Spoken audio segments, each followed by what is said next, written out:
Happening today, the Holts Summit Fire Department and the Central and Northern Missouri Red Cross chapter is teaming up to install working smoke alarms in residents' homes.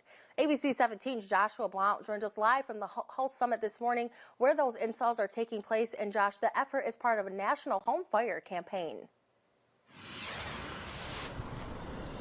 Erica, good morning. Yeah, starting in the next 30 minutes until 3 this afternoon.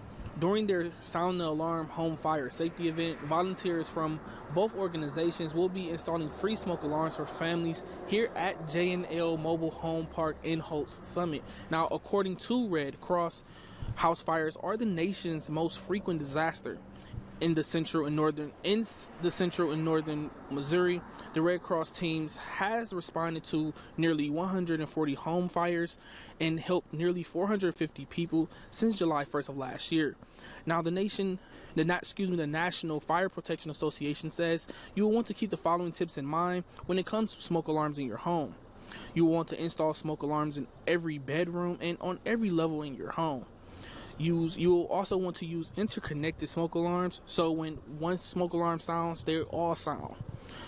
And you'll also want to test smoke alarms at least once a month by pressing the test button to be sure the alarm is working and replace them when they are old.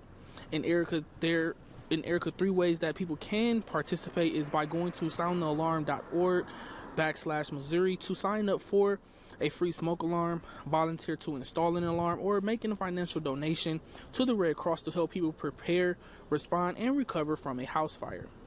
Reporting live from Holts Summit, Joshua Blount, ABC 17 News. Thank you for that report this morning, Josh. And since July 1st of last year, the Central and Northern Missouri chapter of Red Cross and local partners have installed more than 272 free smoke alarms, making 101 households safer.